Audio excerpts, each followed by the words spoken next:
मेरे दीनी बहनों और भाइयों, अस्सलाम वालेकुम। सोनिक एंटरप्राइजेज दिल्ली ने इससे पहले आपके लिए तकरीर के 2 कैसेट पेश किए, टीवी अज़ाब कब्र और मरने के बाद क्या होगा। अब आपके लिए हम तीसरा कैसेट पेश कर रहे हैं, जिसका उन्वान है कब्र की पहली रात। हजरात, कब्र की पहली रात हमसे क्या कह रही है?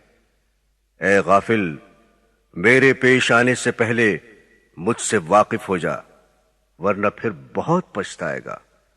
मैं वो रात हूं जो हर एक को पेश आती हूं।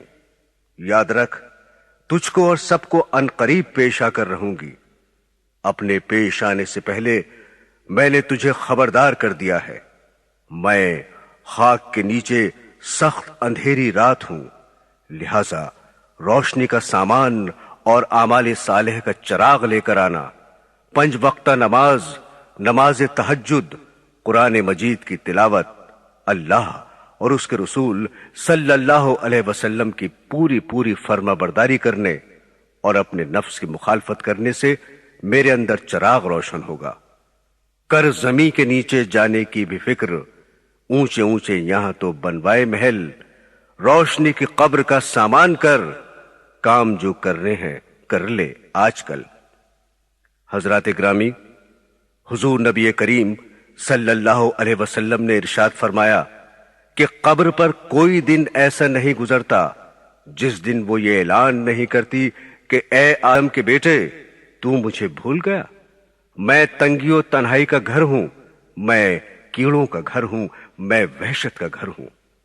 आपने ये भी फरमाया कि जब मुर्दे को दफन कर देते हैं तो कब्र से आवाज आती है कि ऐ शख्स, तू कितना गाफिल और बेफिक्र था कि तू मेरे सीने को सारी उम्र बड़ी बेदर्दी से रौंदता रहा।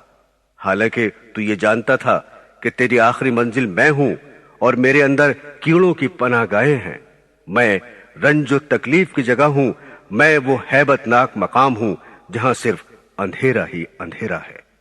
लेकिन अफसोस कि तूने कभी ना सोचा और सारी उम्र गफलत में बर्बाद कर दी।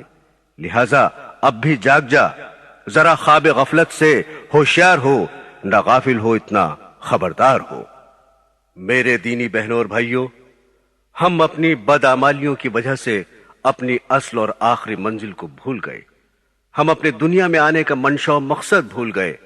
हम अपनी जानकनी की आने वाली सख्ती के वक्त को भूल गए। हम अपनी मौत और कब्र और वहां की तंगी और बेबसी को भूल गए। हम कब्र के अजाब और मुनकिर नकीर के सवालात के वक्त को भूल गए। हम कयामत के दिन के हिसाब किताब और खुदावंद ताला के सामने खड़ा होने वाले दिन को भूल गए। हम पुल सरात पर से गुजरने और दोजख के अजाब का खौफ और खतर भूल गए। हम दुनिया और दुनिया के मालो ख्याल और उसके कारोबार के अलावा सभी कुछ भूल गए। हम दुनिया के हिर्स तमा और माल जमा करने की दलदल में फंस गए। हम दुनिया के बंदे और आमाल के एतबार से गंदे बन गए। दुनिया हमारी तबीयत में